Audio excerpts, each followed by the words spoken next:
Assalamualaikum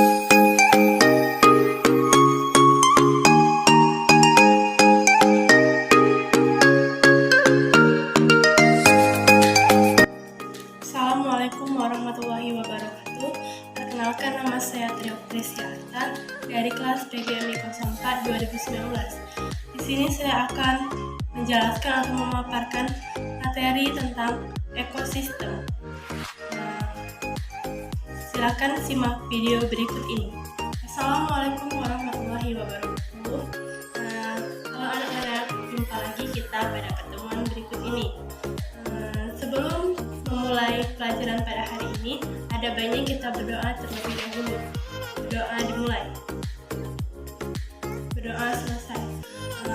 Selanjutnya, kalau ibu tanya, apa kabar anak-anak? Kalian jawab, alhamdulillah luar biasa, Allahu Akbar. Oke, kita mulai ya. Apa kabar anak-anak? Alhamdulillah luar biasa, Allahu Akbar. Sepertinya sudah mulai bersemangat ya untuk melanjutkan materi kita pada hari ini. Langsung saja, yaitu tentang materi ekosistem. Apa sih ekosistem itu? Ada yang tahu anak-anak? Ya, materi ekosistem.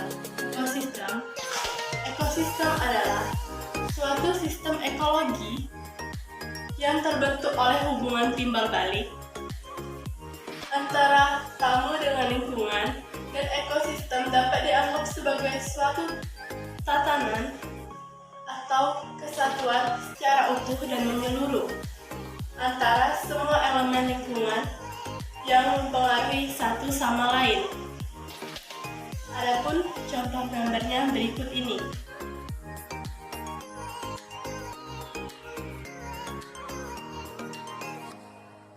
Selanjutnya yaitu komponen pembentuk dari ekosistem, terbagi menjadi dua, yaitu satu komponen abiotik dan yang kedua komponen biotik. Yang pertama Ibu akan menjelaskan tentang komponen abiotik. Yang pertama yaitu komponen abiotik atau komponen terhidup, merupakan komponen fisik dan kimia yang substrat atau di mana kelangsungan hidup makhluk hidup itu berlangsung. Komponen abiotik dapat berupa bahan organik dan faktor-faktor yang mempengaruhi distribusi organisme, yaitu yang pertama suhu, yang kedua air, 3 garam, 4 sinar matahari, 5 tanah dan batu, dan yang terakhir iklim. Adapun media yang digunakan atau contoh dari gambar komponen pembentuk abiotik antara lain terlihat pada gambar berikut ini.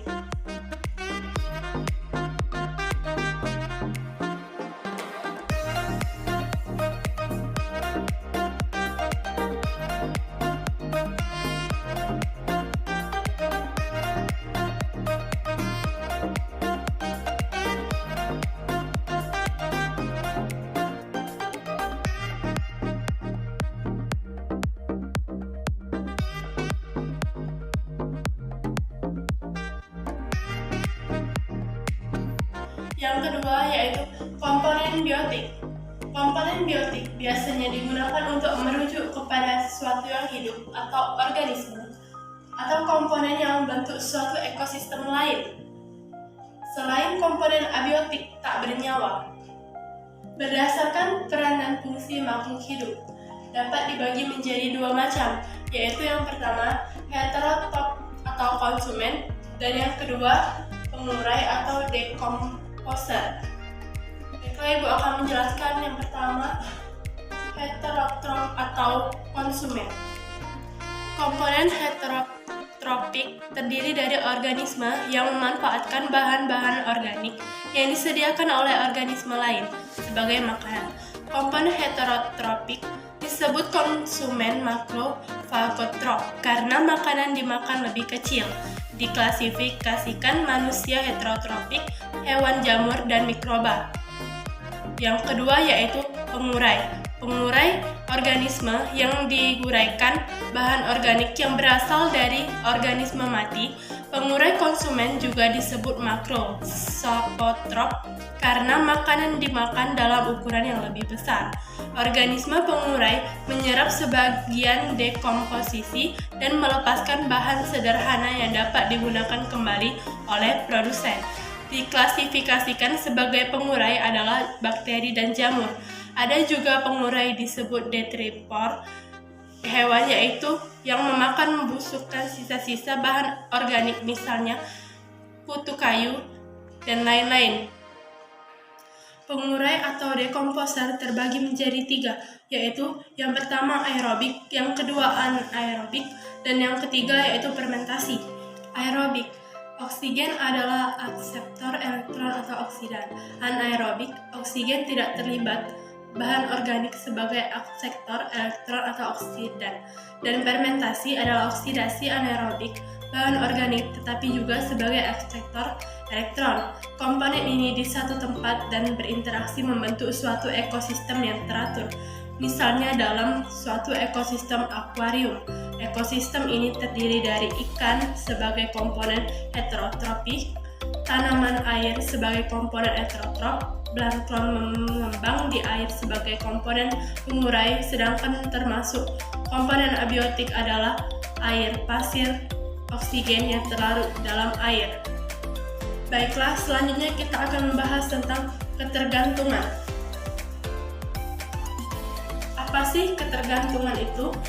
Ketergantungan pada ekosistem terjadi antara komponen biotik atau komponen biotik dengan komponen abiotik.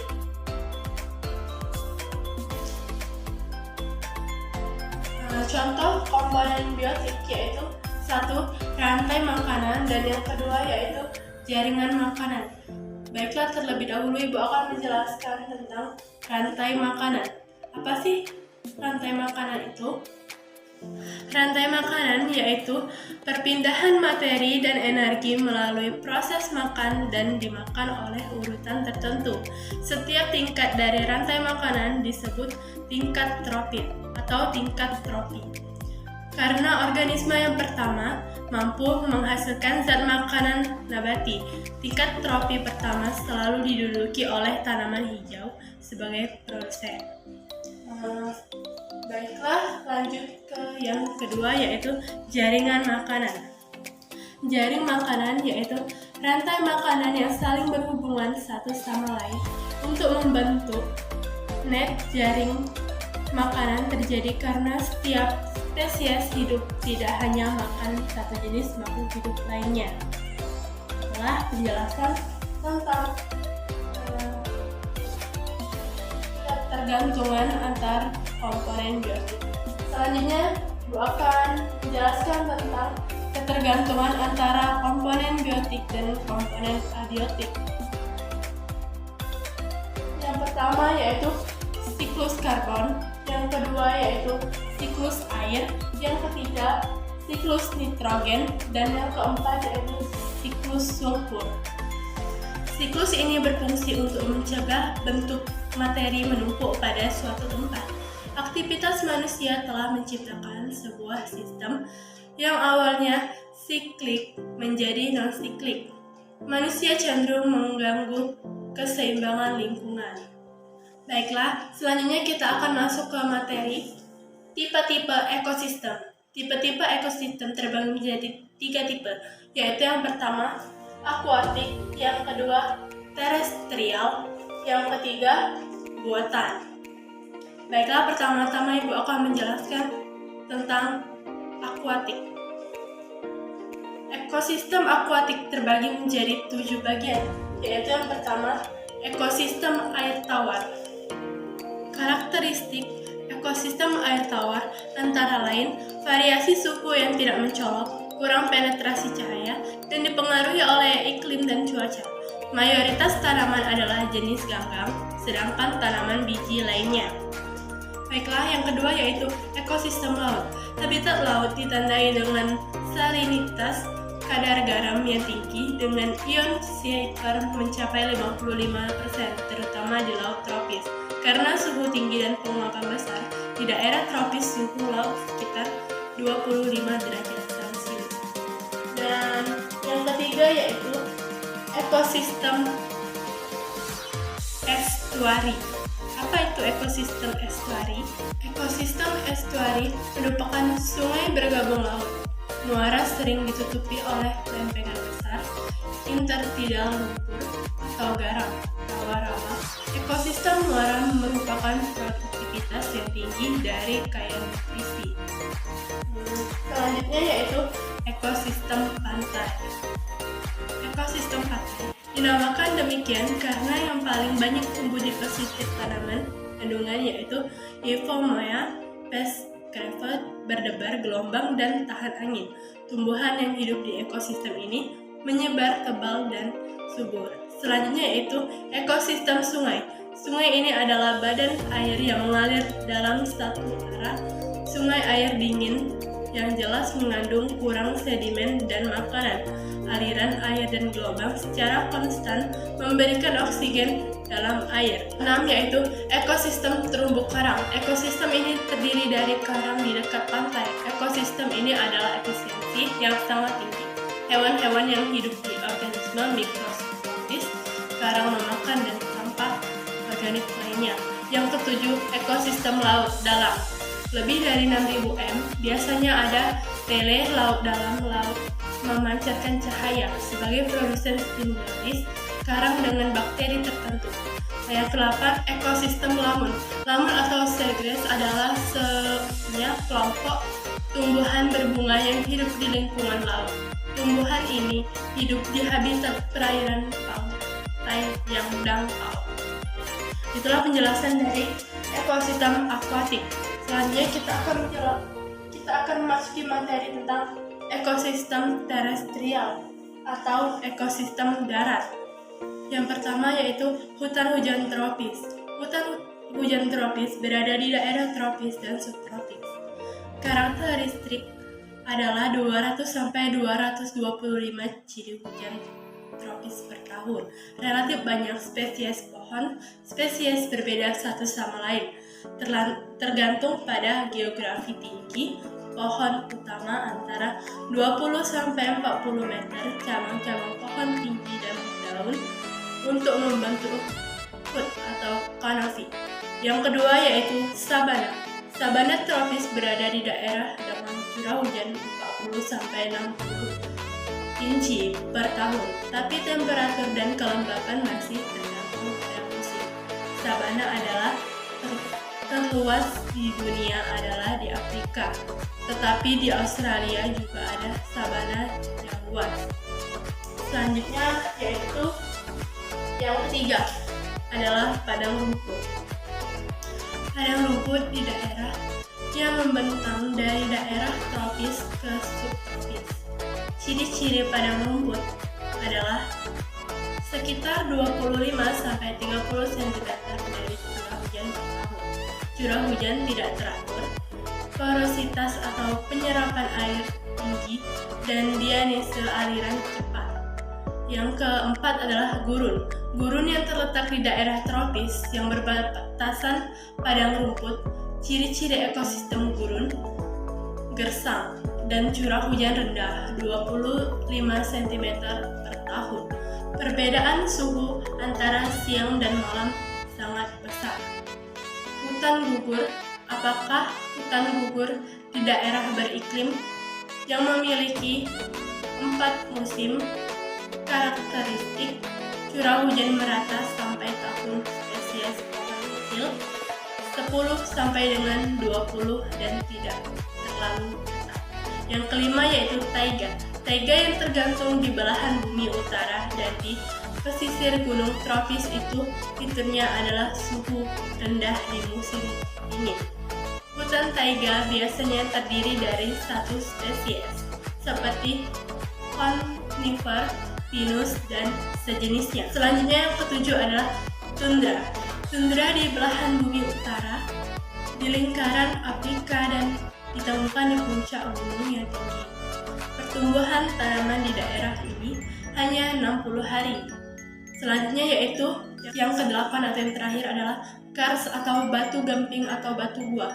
Kawasan kars berasal dari nama batu kapur di wilayah Yugoslavia. kawasan karst di Indonesia rata-rata memiliki karakter yang sama, yaitu tanah yang kurang subur untuk pertanian, sensitif terhadap erosi, rentan terhadap variasi rendah, gaya fermentasi lambat dari didominasi oleh pori-pori mikro. Itulah tadi penjelasan tentang ekosistem darat atau terestrial. Selanjutnya kita akan memasuki materi tentang ekosistem buatan. Ekosistem buatan adalah ekosistem yang diciptakan oleh manusia untuk memenuhi kebutuhan mereka. Subsidi energi merupakan manfaat ekosistem buatan dari luar. Tanaman atau hewan peliharaan didominasi oleh pengaruh manusia dan memiliki keanekaragaman rendah. Adapun contoh dari ekosistem buatan yaitu yang pertama bendungan, yang kedua hutan jati dan pinus, yang ketiga sawah irigasi, yang keempat perkebunan kelapa, yang kelima ekosistem seperti pemukiman pedesaan dan pemukiman perkotaan, dan yang terakhir yaitu ruang ekosistem. Itulah tadi penjelasan dari Ibu tentang materi ekosistem. Sampai sini dulu ya. Sekian dan terima kasih. Bila ada salah kata yang mohon maaf kepada Allah. Wabillahi taufiq